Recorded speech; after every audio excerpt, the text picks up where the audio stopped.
Pemirsa, kita akan memasuki kabar nang panambayan. Komisi 4 DPRD Banjarmasin melakukan kunjungan ke SMP Negeri 1 Banjarmasin di Komplek Mula Warman Banjarmasin Tengah jelang tengah hari Selasa 23 Juni 2020. Wakil rakyat ini ingin melihat langsung penerimaan murid baru di hari kedua yang dilakukan secara online di tengah adanya penyebaran wabah virus corona. Komisi 4 DPRD Banjarmasin melakukan kunjungan ke SMP Negeri 1 Banjarmasin di Komplek Mula Warman Banjarmasin Tengah jelang tengah hari Selasa 23 Juni 2020. Wakil rakyat ini ingin melihat langsung penerimaan murid baru di hari kedua yang dilakukan secara online di tengah adanya penyebaran wabah virus corona. Kepala SMP Negeri 1 Banjarmasin Gusti Hairul Rahman Wahitakuni Prima TV memandahkan bila persiapan yang dilakukan sesuai dengan juknis dari Disdik Banjarmasin karena PB online ini sudah ada aturan bakunya. Murid Gusti Hairul Rahman nantinya akan ada 9 rombongan akan diisi siswa baru atau sebanyak 288 siswa. Namun PB online ini diakui Gusti Hairul Rahman masih ada kendala terutama orang nang kada berkecukupan karena memiliki sarana untuk melakukan PB online ini. Kalau orang tua masih karena ada yang dari keluarga miskin itu kan tidak memiliki sarana. Harinya HP mungkin ada yang kada punya, tapi ada juga yang punya HP tetapi tidak bisa menggunakan. Artinya yang gaptek sama sekali ada. ada. Tapi sekolah membantu membantu, dibantu informasi dulu. Kalau misalnya dibantu informasi kada bisa juga.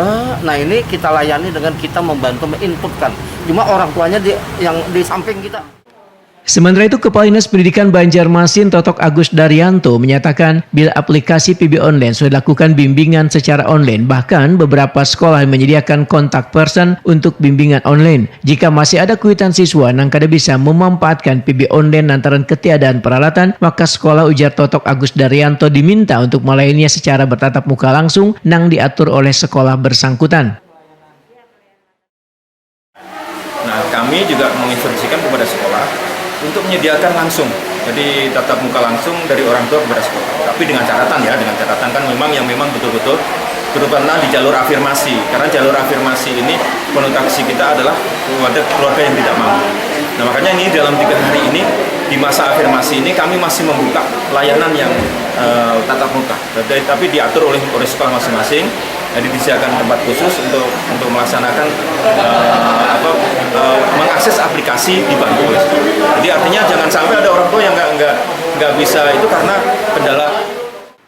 Ketua Komisi 4 DPRD Banjarmasin Matnor Ali mengakui bila PB online di SMP Negeri 1 Banjarmasin ini sudah sesuai dengan aturan dan berjalan lancar. Politisi Partai Golkar ini pun sangat merespon kesiapan Disdik dalam penerimaan peserta didik baru ini. Tentang jumlah penerimaan siswa baru itu ya nomor 420 tahun 2020 bahwa kriteria yang harus dilaksanakan itu harus memenuhi standar-standar dan jumlah dan teknisnya, termasuk di dalamnya semua sekolah itu harus bisa menyiapkan satu ruangan ketika siswanya atau orang tuanya tidak memahami dalam online atau mereka yang tidak ada mempunyai fasilitas. Nah, jadi bisa datang ke sekolah. Hal ini juga barangkali masyarakat masih perlu mengetahui sosialisasi tentang ketentuan itu. Nah, kemudian dengan adanya penerimaan dengan online ini sangat bagus, saya rasa mungkin kita sesuai dengan pola baru ya dengan pandemi ini, bahwa tidak ada yang dipantau orang tua yang berjebak-jebak di suatu sekolah dalam penerimaan siswa ya dengan membawa anaknya selayaknya yang dulu pernah membludak ya orang tuanya. Ini sudah bisa berjalan lancar.